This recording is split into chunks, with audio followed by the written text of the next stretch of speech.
Good morning friends.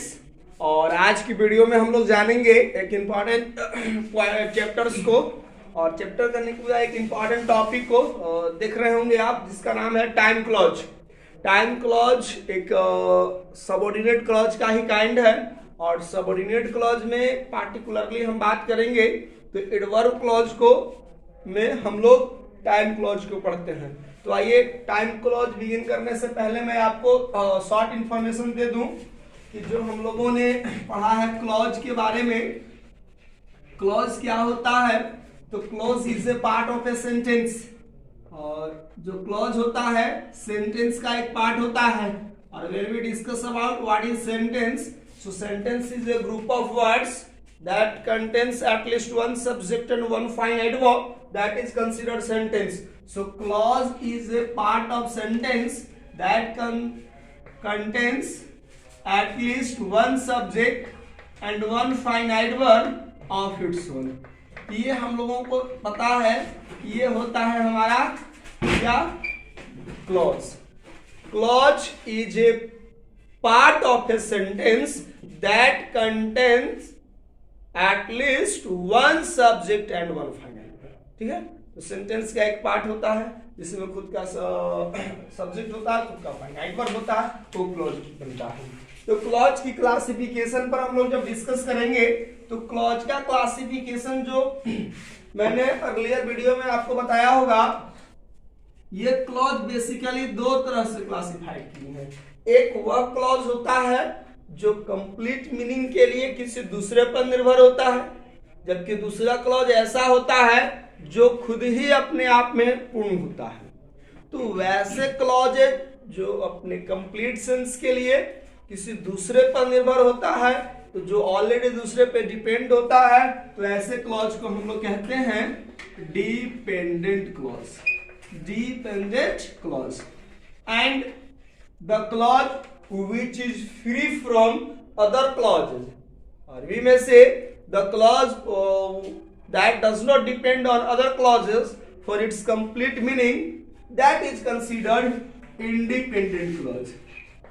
Independent clause, ठीक है। तो independent clause जो होते हैं इसको हम और एक नाम से जानते हैं, जिसको हम लोग कहते हैं प्रिंसिपल क्लॉज। ठीक है, प्रिंसिपल क्लॉज। और एक और मैं आपको बताता हूं इसका अदर नेम इंडिपेंडेंट क्लॉज को, इसको हम लोग कहते हैं मेन क्लॉज। ठीक है, यदि हम बात कर लें ब्रीफली और shortly how we have to remember, तो इसको हम लोग जो मेन क्लॉज होता है या इंडिपेंडेंट क्लॉज होता है, इसको हम P डॉट C डॉट से रिप्रेजेंट करते हैं।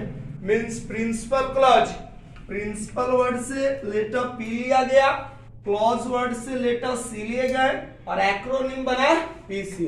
अब इसका मतलब आप ये हमें नहीं कहिएगा कि सर मेन क्लॉज को we can take the first letter of the word main and C letter from the clause and it becomes MC, तो MC नहीं चलेगा।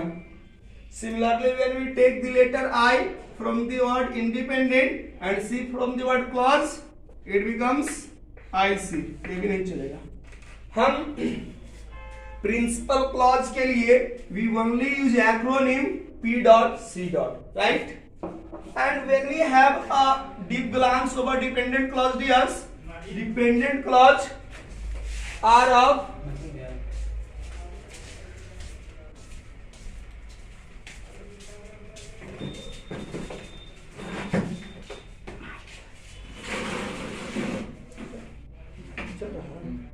तो ये जो डिपेंडेंट क्लॉज होते हैं, तो डिपेंडेंट क्लॉज कहने का मतलब है कि मैंने अभी आपको बताया था कि जो अपने मीनिंग के लिए क्या होता है, डिपेंड होता है। ठीक है, तो डिपेंडेंट क्लॉज बेसिकली दो होते हैं। ठीक है, एक को हम लोग कहते हैं subordinate clause, subordinate clause, right. And जो सेकेंड हमारा होता है कोऑर्डिनेट क्लॉज। तो at that point we can understand clauses are of mainly three kinds. First one is principal clause, second one is subordinate clause, and third one is coordinate clause. Let's talk about the acronym. We will take the letter S from the word subordinate and C from the word clause. It becomes SC, right? And when similarly C from the word coordinate and C from the word clause. So these are the main parts of clause here. First one PC, second one AC, and third one is CC. When we discuss about the classification, principle है, definitely there will be no classification. Similarly, coordinate clauses has no any further classification. But when we discuss about the subordinate clause has been classified into mainly three kinds, right? Or three parts. The first one is considered non-clause. For acronym we can mention N, and clause के लिए हम C, और नहीं तो आप CL इस्तेमाल करेंगे यहाँ, ठीक है? CL. Second one is adverb clause, and when we talk about acronym, it will be considered if we take the letters ADV from the word adverb and CL from the word clause, means ADV CL, that stands for adverb clause. And when we discuss about the third one, that is adjective clause. Adjective clause is further known as a relative clause. So we don't get confused, yes? आप confuse नहीं होंगे. Adjective clause का एक और नाम है जिसको हम लोग कहते हैं रिलेटिव क्लॉज, ठीक है ना? Relative clause. When we discuss about the relative clause is basically classified into two types. Somewhere you find three. So the major one is defining adjective clause.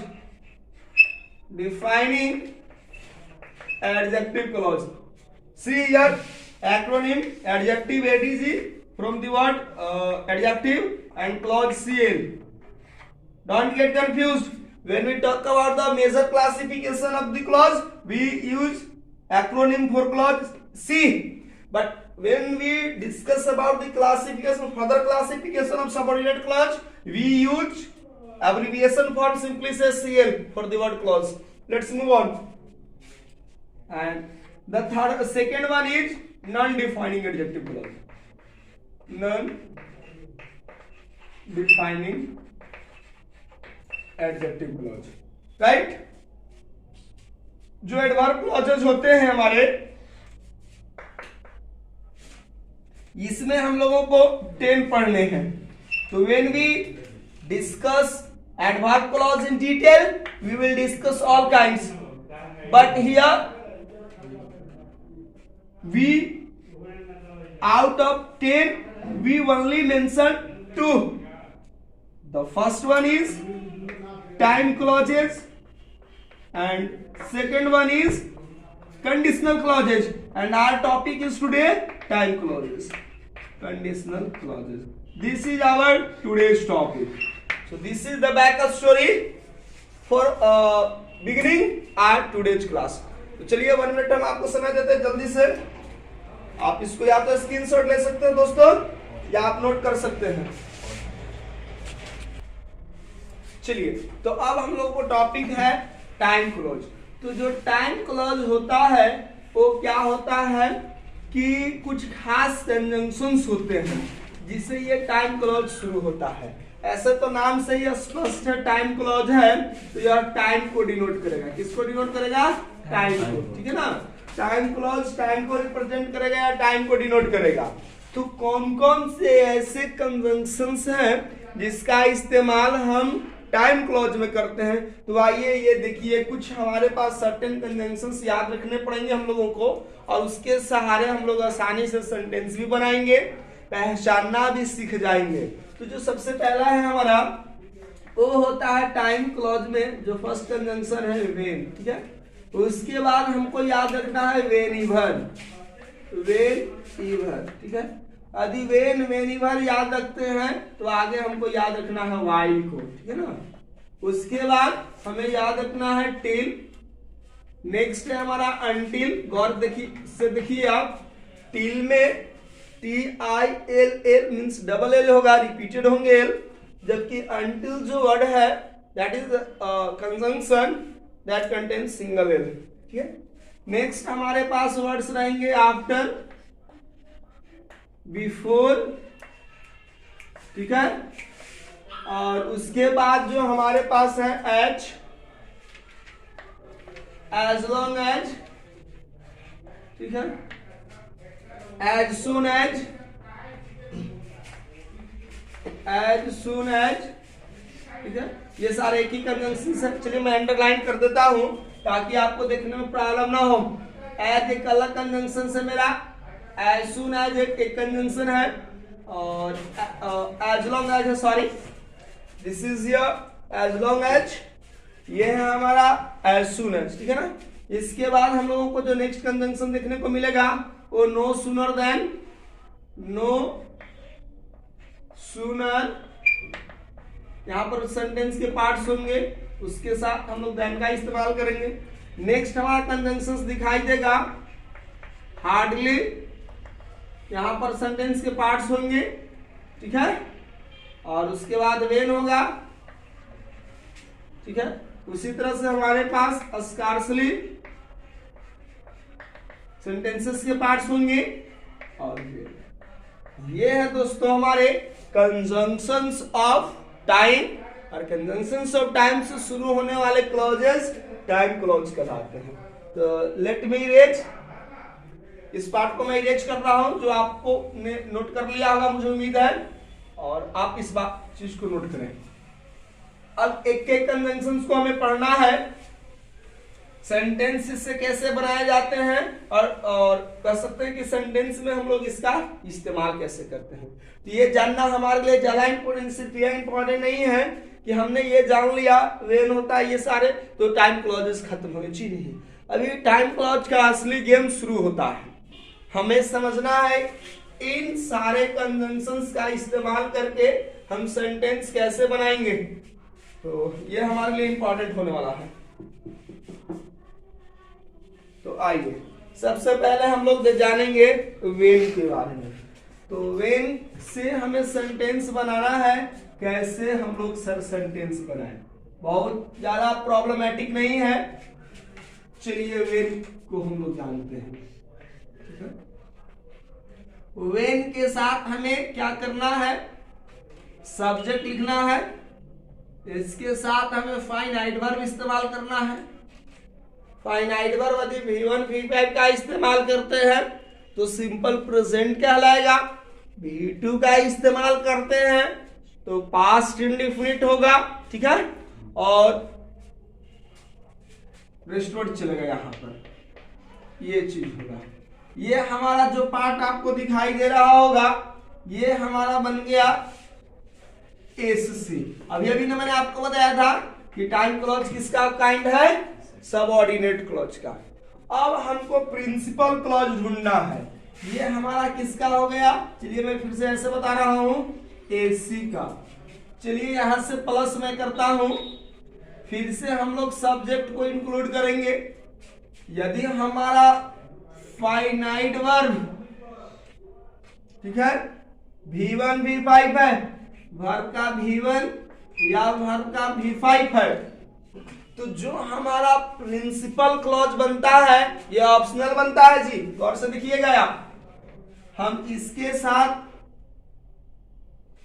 Models का इस्तेमाल करते हैं, शैल या विल का, और उसके साथ हम लोग इस्तेमाल करते हैं वर्ब का V1 फॉर्म का। रेस्टवर्ड हो सकता है कहीं पर भी, इसकी कोई बाध्यता नहीं होती है, इसकी ना कोई बाउंडेशन है ना ही लिमिटेशन है। तो according to the situation it depends, आप रेस्टवर्ड मेंशन करना चाहते हो या नहीं करना चाहते हो। चलिए एक पैटर्न ऐसे बनेगा, हमने बताया था कि जब आपको फाइनाइट वर्ब V1 V5 हो तो ये हमारा किसका बन गया। चलिए पहले भी मैं क्लियर कर देता हूं, ये जो बना PC का, ठीक है, एससी और पीसी। यही पैटर्न एक और बनेगा इसी के जैसा। वो पैटर्न क्या बनेंगे, जो सेकंड पैटर्न होगा, हम लोग सब्जेक्ट पहले वेन का प्रयोग करेंगे, वेन, उसके बाद हम लोग सब्जेक्ट मेंशन करेंगे, इसके अनुसार कोई फाइनाइट वर्ब का इस्तेमाल होगा, रेस्ट वर्ड रखने की बाध्यता हम लिमिट कर क्रॉस करते हैं, सॉरी ओमिट करते हैं, अब हम रेस्ट वर्ड मेंशन नहीं करने जा रहे हैं। इसके बाद सब्जेक्ट होगा, और जिस तरीका से यहाँ पर आप V1 V5 मेंशन करेंगे सिंपल प्रेजेंट में, ठीक है ना, उसी तरह से हम लोग प्रिंसिपल क्लॉज में भी V1 और V5 का इस्तेमाल करेंगे। रेस्ट वर्ड को मैं ओमिट कर रहा हूं। ये है हमारे दो पैटर्न्स जिसके सहारे हमें सेंटेंस बनाना सीखेंगे। आइए पहले मैं इस पैटर्न पर आपको समझाता हूं। टाइम क्लॉज का बेसिक कॉन्सेप्ट, कैसे हम सेंटेंस बनाते हैं। तो आइए आप गौर से देखिए कि वेन से हमें सब्जेक्ट करना है। जैसे क्या होगा कि जब वर्षा होगी तो हम लोग विद्यालय नहीं जाएंगे। याद है ना, बचपन में हम लोग रेनी डे का इंतजार किया करते थे, क्योंकि जब बारिश होती थी तो पहले से माइंड सेटअप होता था, आज तो विद्यालय जाने को नहीं मिलेगा, आज जाने का मौका नहीं मिलेगा, और हम लोग घर पर स्टे करेंगे। तो यानी कि टाइम है कि जब ऐसा होगा तो अगला एक्टिविटी ऐसा होगा। यानी कि ये जो हमारा क्लासिफिकेशन आप स्ट्रक्चर देख रहे हैं, ये है मेरा एससी और ये है हमारा पीसी का। तो मैंने अभी जो सेंटेंस बोला उस पर सेंटेंस में बनाकर दिखाता हूं आपको। कैसे सेंटेंस बनेगा कि व्हेन इट रेन्स। स्ट्रक्चर देखिए, इसमें हम लोग सबसे पहले सिंपल प्रेजेंट में पढ़ेंगे व्हेन इट रेन्स, जब वर्षा होगी, ठीक है, तो हम लोग विद्यालय नहीं जाएंगे। We shall not go to our school, हम लोग अपने विद्यालय नहीं जाएंगे, ठीक है ना। क्या देख रहे हो, व्हेन इट कम्स, ये है हमारा PC, sorry AC, subordinate clause. Subordinate clause में कौन सा क्लॉज है, टाइम क्लॉज। क्यों, क्योंकि व्हेन कंजंक्शन से शुरू हुआ है। और ये जो है हमारा प्रिंसिपल क्लॉज, कौन सा क्लॉज है, प्रिंसिपल क्लॉज। तो आप प्रिंसिपल क्लॉज को क्या देख रहे हो, सिंपल फ्यूचर। हम इसको और किस में आंसर कर सकते हैं, देखिए पैटर्न, सिंपल प्रेजेंट में। किसमें मेंशन कर सकते हैं, सिंपल प्रेजेंट में। क्लियर है, ठीक है ना। स्ट्रक्चर पर आप हैं, इसको हम कैसे मेंशन करेंगे वो देखेंगे आप। व्हेन इट रेन्स, जब वर्षा होगी, तो in place of we shall not go to school. चलिए इसको हमको बनाइए सिंपल प्रेजेंट में। कैसे निगेटिव बनेगा, करेक्ट आंसर आ रहा है, सही बोल रहे हो आप। वी, क्योंकि सिंपल प्रेजेंट में क्या होगा, वी के अनुसार V1, अब V1 को निगेटिव बनाने के लिए डू, जो कि आपने सही रिप्लाई दिया, we don't go to school. इस तरह से आइए मैं और एग्जांपल देकर के समझा रहा हूं। चलिए आवर यहां पर स्कूल था, हमारे विद्यार्थीगण बोल रहे हैं कि सर आपने आवर को छोड़ दिया, इट्स ओके, आवर को हम ओमिट कर सकते हैं, सेंटेंस पर कोई फर्क नहीं पड़ेगा, यहाँ पर अपना विद्यालय था, ये सिर्फ मैंने स्कूल लिखा है। तो ये आप देख रहे हो कि when it rains it becomes SC, subordinate clause, and under subordinate clause we will consider time clause, and this is what, principal clause. What do you find in the first two cases, that is called conditional type 1। अभी जो हम लोग पढ़ रहे थे इसका एक special नाम है, और वो नाम है हमारे पास कंडीशनल टाइप 1। जो मैंने आपको स्ट्रक्चर्स बताए इसको हम लोग कहते हैं दोस्तों, अभी हम लोग क्या सीख गए हैं, कंडीशनल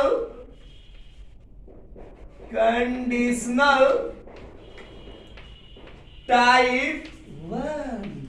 यानी कंडीशनल टाइप वन में क्या होता है कि जो हमारा एससी होता है वो हमेशा सिंपल प्रेजेंट टेंस में होता है, और प्रिंसिपल क्लॉज जो होते हैं either in future either in simple present.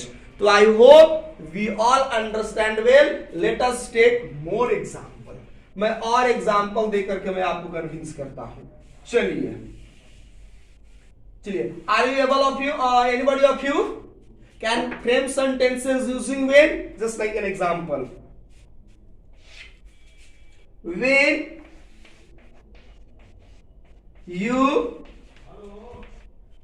you drive your car fast,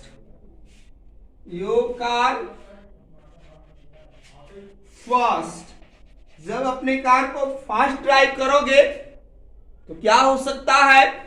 accident होने की संभावना बन सकती है। तो when you drive your car fast you will meet with N